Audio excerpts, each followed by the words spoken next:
Bharatiya Janata party భాష లేదా భారతీయ జనతా పార్టీకి మాతృక సంస్థ అయినటువంటి ఆర్ఎస్ఎస్, విశ్వ హిందూ పరిషత్తు అలాంటి సంస్థలు ఏవైతే ఉంటాయో ఆ సంస్థల యొక్క భాష ఇప్పుడు పవన్ కళ్యాణ్ వాడుతున్నారు లేదా జనసేన వాడుతోంది.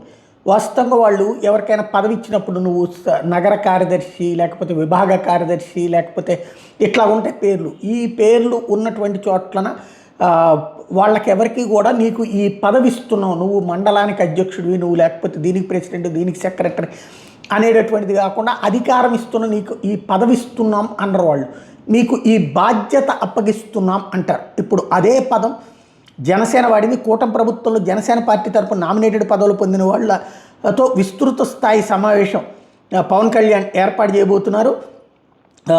ఏదైతే ఈ సమావేశం ద్వారా వాళ్ళకి తగిన దిశానిర్దేశం చేయబోతున్నారు. మంత్రులు, ఎంపీలు, ఎమ్మెల్యేలు, ఎమ్మెల్సీలు, రాష్ట్ర స్థాయిలో వివిధ కార్పొరేషన్ చైర్మన్లు, డైరెక్టర్లు, జిల్లా స్థాయి పదవులు అయినటువంటి ఏఎంసీ, పీవీసీఎల్, నీటి సంఘాలలో నామినేటెడ్ పదవులకు ఎంపికైనటువంటి జనసేనకు సంబంధించినటువంటి వాళ్ళందరూ కూడా దీనికి పాల్గొబోతున్నారు.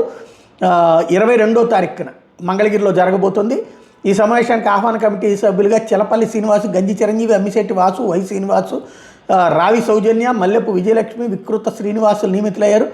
వాళ్ళందరూ కలిసి ఈ సమావేశానికి వీళ్ళందరినీ జనసేనకు సంబంధించిన ప్రజాప్రతినిధులతో పాటుగా నామినేటెడ్ పదవులు పొందిన వాళ్ళందరినీ పిలుస్తారు. అక్కడ పదవి అనేది బాధ్యత అన్నటువంటిది, అంటే పదవి అనేది అధికారం కాదు, అహంకారం కాదు, బాధ్యత అని చెప్పేటటువంటి దానికి ప్రిపేర్ అవుతున్నారు.